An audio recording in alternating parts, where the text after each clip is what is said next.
الله سلام عليك يا رفيع الشان يا رفيع الشان. Assalamualaikum warahmatullahi wabarakatuh. Bismillahirrahmanirrahim. Alhamdulillahirabbil alamin. Wassalatu wassalamu ala sayyidina wa nabiyina Muhammad wa ala alihi washabbihi ajmain. Ya ayyuhal hadirun, fa inna insyaallah ab'asu bi kitabi Syekh Abdul Qadir Jalani Sirul Asrar. Rahasia-rahasia dari rahasia-rahasia maklil makna uluhiyah, yakni rahasia ketuhanan.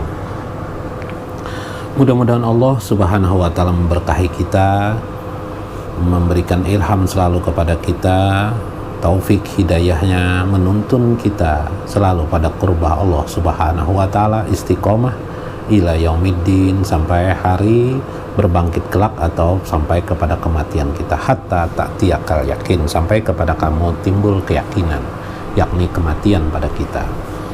Wahai hadirin sekalian yang berbahagia, pokok dari sebuah keagamaan itu adalah ad-din, itu pokok itu adalah ma'rifatullah. Pokok dari keagamaan itu adalah, atau disebut dengan usuluddin, adalah ma'rifatullah, mengenal Allah. Mengenal Allah tidak bisa hanya sekedar dengan ilmu, karena ilmu itu biasanya hanyalah pada ruh jismani, pada bentuk alam jasmaniyah. Dia hanya sebagai alat. Karena itu diperlukan irfan. Irfan ini adalah anugerah Allah Subhanahu wa taala. Karena itu salah satu doa bagi orang-orang ahli ma'rifatullah, saya Abdul Qadir Jalani mengajarkan yang sudah saya sampaikan pernah. Allahumma sgil jawarihana bi ta'atika wa qulubana bi ma'rifatika. Ya Allah, sibukkanlah jawarih, anggota tubuhku, untuk taat kepada Engkau. Anggota tubuh kita bagaimana taat kepada Allah? Taat itu sesuai dengan syariah johir, syariah johiriyah itu. Kemudian bagaimana pula lagi hati kita, ma'rifatullah. Karena sifatnya hati, maka luasnya tidak bisa dipahami seperti kita memahami jasad tubuh kita. Untuk itu kita perlu memahami juga bagaimana kondisi hati kita tentang bahagia, ya, tentang hari ini, tentang bahagia. Apakah kita sudah termasuk orang berbahagia menurut para ahli ma'rifatullah? Apakah hati kita ini sudah di posisi bahagia menurut ahli ma'rifatullah? Jadi bahagia menurut ahli ma'rifatullah. Di dalam hal ini faqalal mu'allif rahimahullah, berkata mu'allif rahimahullah, Syekh Abdul Qadir Jalani mengatakan tentang pendapat ahli sufi, ahli ma'rifatullah tentang bahagia yang beliau masukkan di dalam kitab beliau Sirul Asrar. Kenapa demikian? Beliau merekomendasikan pendapat ini sangat bagus sekali. Orang yang sudah sampai kepada tilik hati bagaimana manusia. Kalau mungkin Anda pernah mendengar lagu Sunan Bonang, ya, lagu Sunan Bonang, wali, salah seorang dari wali 9, Tombo Ati, ya. Kalau orang Jawa ngerti sekali ini Tombo Ati. Kami orang-orang Banjar ini mungkin belum mengerti benar apa arti Tombo Ati, ya. Apa itu, ya, Tombo Ati dan sebagainya. Itu bagus, itu salah satu alamat-alamat bagaimana itu alamat jasad dia manusia, jasad manusia. Jadi Anda perhatikan nanti lagu Sunan Bonang itu bagus, Tombo Ati, ya. Bagaimana Tombo Ati, ya, saya lupa juga, tapi itu alamat yang sifatnya jasmani, bagaimana jasmani dirinya, orang yang sudah mendekatkan dirinya kepada Allah, orang yang sudah jawarihnya, anggota tubuhnya taat kepada Allah, itu bagaimana di Tombo Ati itu bagus sekali. Lagu itu salah satu rekomendasi kalau saya pribadi, ya, itu bagus sekali lagu apa. Di antara juga kita juga pernah mengenal syair-syair, kalau di Banjarmasin itu syair-syair Datu Sanggul, ya. Datu Sanggul itu juga bagus sekali. Syair-syair Datu Sanggul mungkin itulah alamat-alamatnya tentang batin manusia. Nah, hari ini kita tentang alamat bahagia pada menurut pandangan ahli ma'rifatullah, bagaimana bahagia itu yang ada pada diri kita, apakah memang sudah ada atau tidak. Ya kalau tidak ada kita rubah belajar keadaan itu supaya menggenapi yang dimaksud ini. Karena itu min qauli Syekh Abdul Qadir Jalani, ya, sebagaimana beliau mengatakan, yuqalu kad dikatakan beliau qala Syaqiq al-Balqi rahimahullahu alaihi. Kata Syekh Abdul Qadir Jalani, baguslah kita memperhatikan perkataan Syekh Asy-Syaqiq al-Balqi rahimahullahu ta'ala alaihi. Semoga Allah Subhanahu wa ta'ala memberikan selalu rahmat kepada Syekh Syaqiq al-Balqi ini yang sudah menggambarkan tentang bagaimana menurut beliau kondisi alamatus sa'adah, alamat tanda-tanda seseorang mendapatkan kebahagiaan fi ilmi ma'rifatillah, pada ilmu ma'rifatullah.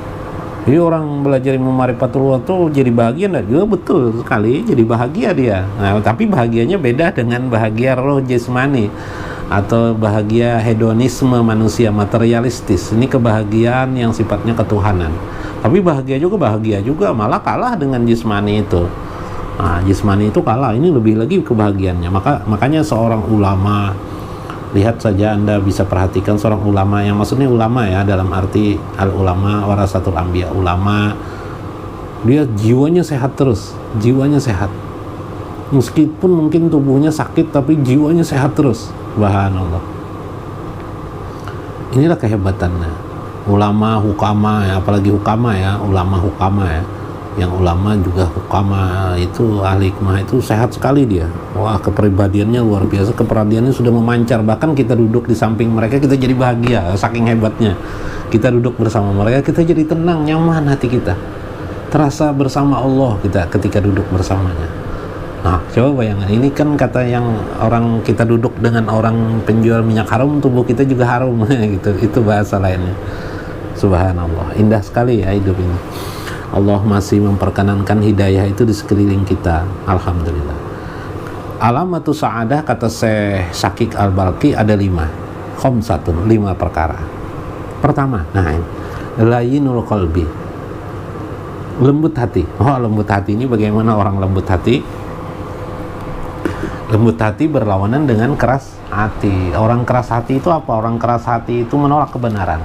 Orang yang lembut hati itu sangat cinta kepada kebenaran, sangat kebenaran, jangan arti fisik ya, kebenaran yang sesungguhnya dari Allah, yaitu al-haq. Allah al-haq, kebenaran di sini adalah dia cinta kepada Allah, dia suka kepada hal-hal yang berkaitan dengan Allah, hal-hal atau mendengar pengajian seperti sekarang, seperti kita ini pengajian tentang bagaimana yang pengajian itu menghidangkan kebesaran dan keagungan Allah, yang menghidangkan keindahan-keindahan Allah, dia suka sekali. Itu orang yang lembut hatinya. Orang yang lembut hati ya suka mendengarkan hal-hal kajian sifatnya ketuhanan. Kalau lebih johirnya ya keagamaan kata itu, tapi itu johir, yang lebih tepatnya adalah ketuhanan, yang pokok inti adalah ketuhanan. Orang keras hati dia merasa benar. Orang yang lembut hati itu hatinya selalu mencari kebenaran. Dia tidak mau mencari-cari kesalahan orang. Yang dicarinya adalah kebenaran. Yang dirindukannya kebenaran. Lembut hati juga disebut juga di dalam hadis Nabi. Nabi itu orang yang sangat lembut hatinya. Bagaikan rih ya, rihil apa? Saya lupa ya. Rih yang yasumu sidikin, yang bisa dicium oleh orang-orang sidik, atau hanya orang-orang sidik yang menciumnya, atau kelembutan yang luar biasa. Kalau angin itu ada angin yang sepoi gitu kan, itu kelembutan. Lainul qalbi, inilah bagaimana dia hatinya itu melihat orang miskin luluh lantaknya. Makanya Nabi pernah mengatakan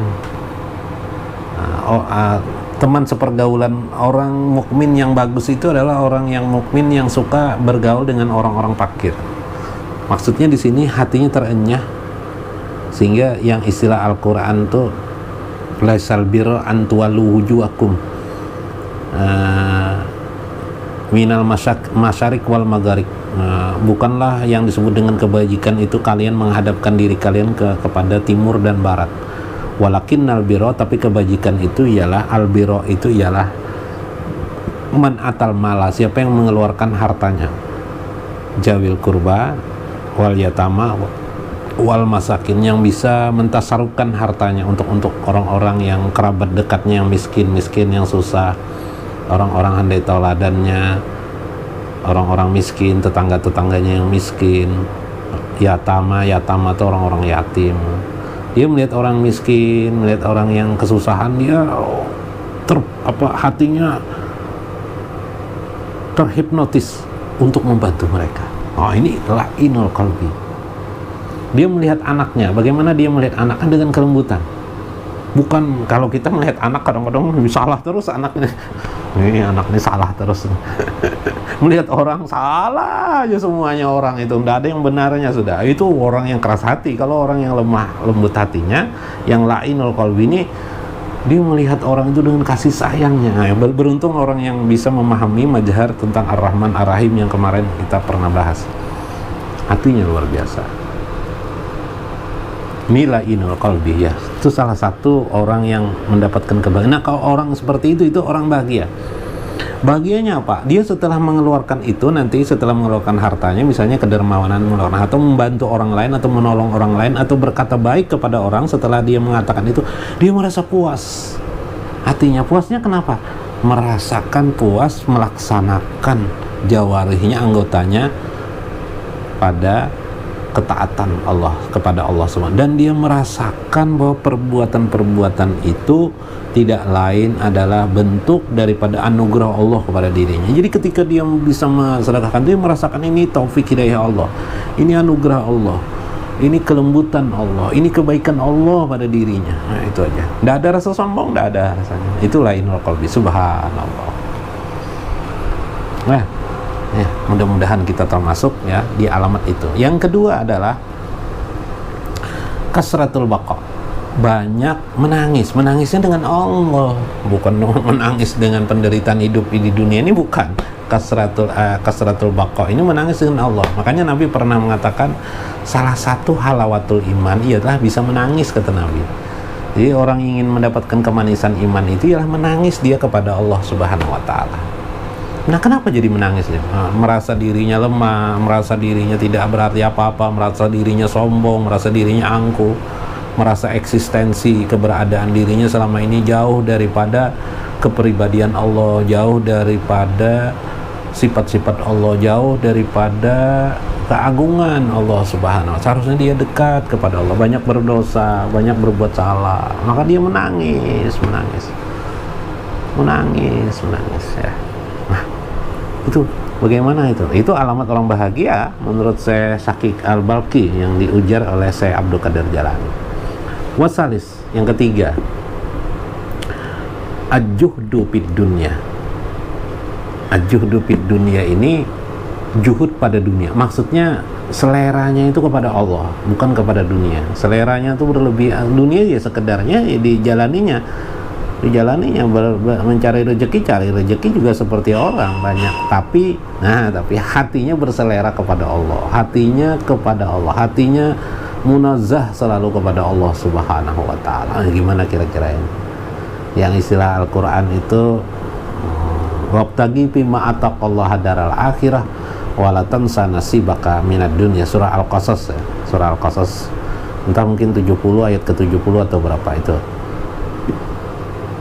Artinya wabtagi fima ataqallaha daral akhirah, silahkan tuntutlah kampung akhirat bagi kamu, walatan sanasibaka minan, tapi jangan kamu lupakan nasibmu keadaan. Dia sekedar tidak melupakan dunia, dia berusaha dengan dunia. Makanya kemarin saya istilahkan orang Marifatullah itu perlu juga ya sekali cerdas dalam kehidupan dunia ini, bagaimana dia mencari rezeki itu menggunakan kecerdasannya, sehingga bukan mengakali orang, bukan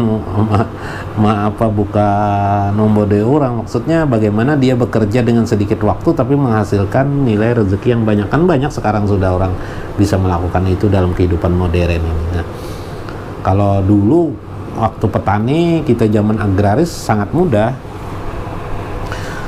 cukup punya tanah banyak aja berkebun sudah kita enak aja, ndak bekerja lagi, ndak apa-apa, karena kebun itu sudah menghasilkan bagi kita. Kalau sekarang kan di kota-kota manusia urban ini sudah berpindah-pindah, kita rumah aja sempit kadang-kadang kan, kita tidak punya rumah kita kecil dan sebagainya, susah sekali mencari seperti dulu ya. Tapi bagaimana kita menggunakan kecerdasan? Caranya adalah mungkin kita cari orang-orang muslim yang sukses, yang berhasil, tanya kepada mereka bagaimana cara-cara mendapatkan nafkah itu supaya lebih mudah dari yang kita peroleh selama ini. Cari kunci-kuncinya ya, kunci-kunci perbendaharaan rezeki itu dengan cerdas. Ya, cerdas. Ada kisah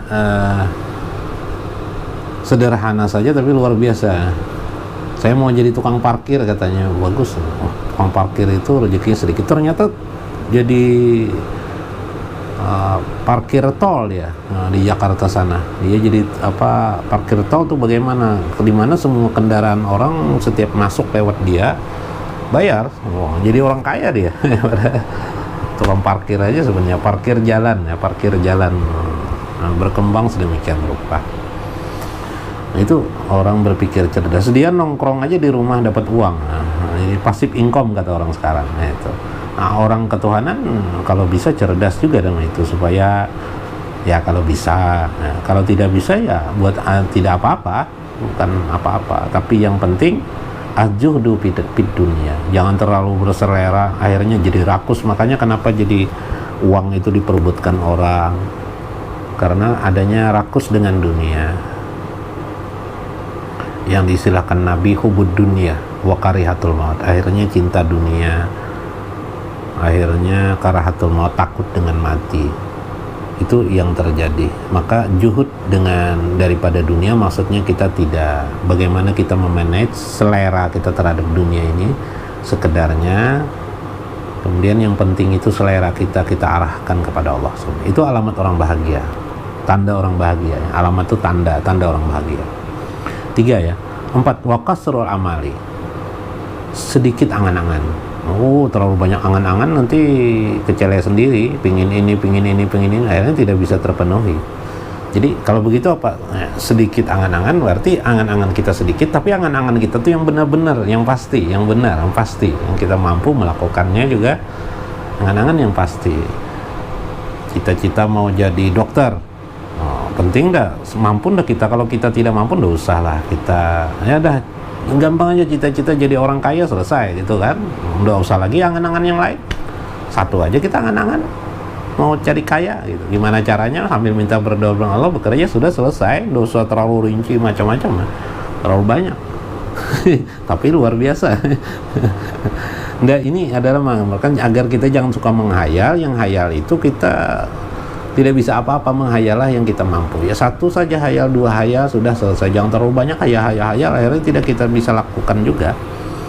Nah, yang kelima, alamat yang kelima bahagia itu adalah kasratul haya, yaitu banyak rasa malu pada diri kita. Sehingga rasa malu ini menjadikan kita malu dalam hal keburukan ya. Kita berbuat buruk, malu. Yang pertama kali kita mungkin malu itu kepada manusia dulu. Wajar ya, manusia malu dengan manusia, itu bagus.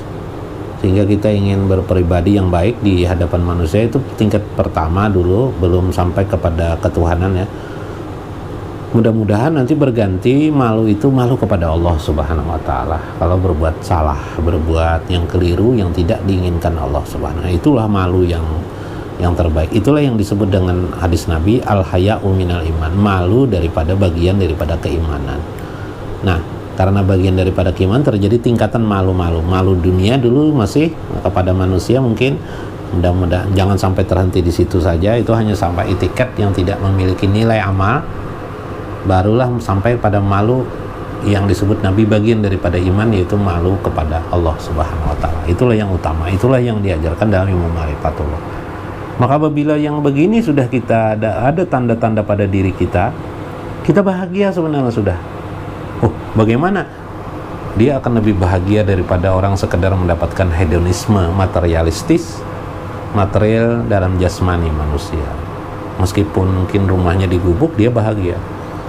Dia tidak mempedulikan yang lahiriah, tapi dia merasa bahagia bersama Allah Subhanahu wa Ta'ala dimanapun dia, di tempat rumahnya yang besar, rumahnya yang megah, ataukah rumahnya di gubuk, tidak ada perbedaan baginya. Dia serahkan semuanya kepada Allah Subhanahu wa Ta'ala. Yang diperhatikan adalah bagaimana dia malu kepada Allah Subhanahu wa Ta'ala. Mudah-mudahan bisa dipahami perkataan Syekh Syakik Al-Balkhi ini yang menjadi ujaran, menjadi rekomendasi Syekh Abdul Qadir Jalani ini dalam kitab beliau Sirrul Asrar. Wallahul muwaffiq.